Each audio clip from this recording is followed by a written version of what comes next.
잘 알고 있으니까 좀 잘 준비하면 오히려 결과도 가져올 수 있지 않나 그런 생각하고 있습니다.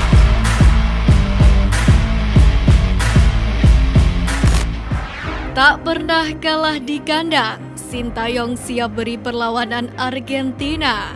Tidak bisa dipungkiri kehadiran Sintayong di Timnas Indonesia benar-benar membawa angin segar. Selama ditunggangi STY, Timnas Indonesia beberapa kali mengundang tim lawan untuk melakoni laga persahabatan. Menariknya selama bermain di kandang sendiri, Timnas Indonesia era Sintayong tidak pernah kalah sama sekali. Catatan itu dimulai ketika menjamu Timor Leste pada akhir Januari 2022. Skuad Garuda menang 2 kali yakni 4-1 dan 3-0.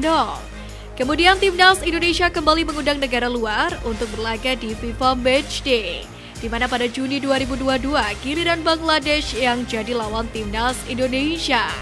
Kala itu Timnas Indonesia memang tidak menang lawan Bangladesh, tapi skuad Garuda bermain imbang tanpa gol saat berlaga di kandang. Terus melakukan perbaikan, Timnas Indonesia kembali menjalani laga persahabatan. Salah satu negara Amerika Selatan, Curaçao, datang ke Jakarta untuk duel dengan Timnas Indonesia. Dalam 2 pertemuannya, Timnas Indonesia sanggup menuai 2 kemenangan dengan skor 3-2 dan 2-1. Catatan itu pun terus berlanjut ketika pentas di Piala AFF 2022. Saat berlaga di kandang sendiri, Timnas Indonesia mampu menggasak Kamboja 2-1, imbang kontra Thailand 1-1 dan Vietnam 0-0. Rekor tak terkalahkan juga berlanjut saat menjalani FIFA Matchday Maret 2023 lalu, di mana saat itu Timnas Indonesia bersuah dengan Burundi. Di laga pertama, Timnas Indonesia menang dengan skor 3-1. Sayang, di laga kedua, tim besutan Sintayong hanya imbang 2-2 kontra Burundi. Akan tetapi Timnas Indonesia tidak boleh tinggi hati. Pasalnya, skuad Garuda sudah ditunggu 2 lawan kuat dalam rangka FIFA Matchday Juni 2023, yakni lawan Palestina dan Argentina. Sintayong pun menampaknya akan menatap laga persahabatan ini dengan cukup serius. Sampai-sampai jajaran tim pelatih memutuskan untuk memajukan waktu latihan menjadi 5 Juni mendatang. Selain itu, pelatih Timnas Indonesia Sintayong juga telah memanggil 26 pemain untuk FIFA Matchday Juni ini, yang mana nama-nama tersebut akan segera dirilis oleh PSSI dalam waktu dekat. Namun 4 dari 26 pemain tersebut sudah diketahui identitasnya. Keempat itu adalah punggawa Persib Bandung, yaitu Mark Locke, Ricky Kambuaya, Rahmat Irianto, dan Edo Febriansyah. Hal ini diketahui dari laman resmi Persib Bandung. Selain itu, pelatih Timnas Indonesia Sintayong juga dikabarkan telah memanggil 2 pemain keturunan yang baru saja dinaturalisasi, yakni Ivar Jenner dan Rafael Struijk. Tapi saya mendapatkan panggilan STY untuk first team. Fokus saya untuk first team dan saya ingin main secepatnya di FIFA Matchday, kata Ivar Jenner. Melihat kualitas lawannya dihadapi skuad Garuda, sepertinya line up pemain Timnas Indonesia menghadapi FIFA Matchday Juni ini akan didominasi oleh para pemain naturalisasi. Namun ini baru prediksi. Mari kita tunggu saja kejutan dari juru racik Timnas Indonesia Sintayong. Deretan pemain keturunan grade A yang bisa dipantau Sintayong. Pertama, Pascal Struijk.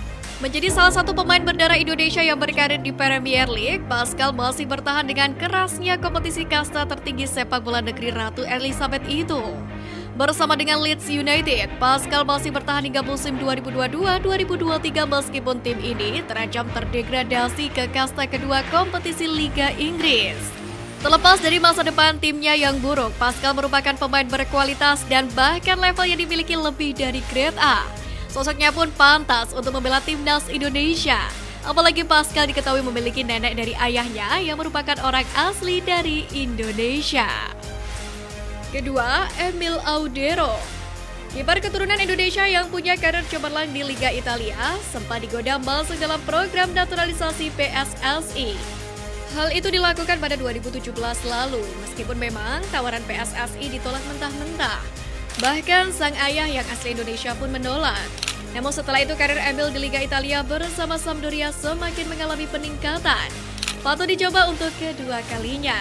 Keberuntungan pun diharapkan menaungi Timnas Indonesia dengan harapan Emil Audero menerima pinangan naturalisasi dari PSSI. Kedua, Tom Haye. Usia sang pemain sudah 28 tahun. Nama Tom Haye mungkin terdengar asing di telinga penggemar sepak bola tanah air. namun namanya sudah menjadi perbincangan hangat di sepak bola Belanda, di mana Haye merupakan gelandang berdarah Sulawesi Jawa.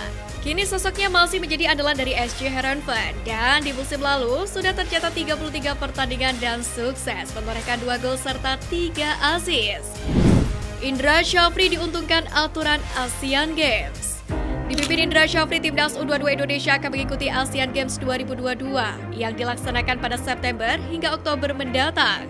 Selain itu ada pula kualifikasi Piala Asia U23 2024 dan juga Piala AFF U23 2023. Indra Syafri sendiri mengaku siap menjalankan tugas dari PSSI untuk meneruskan memimpin timnas U22 Indonesia.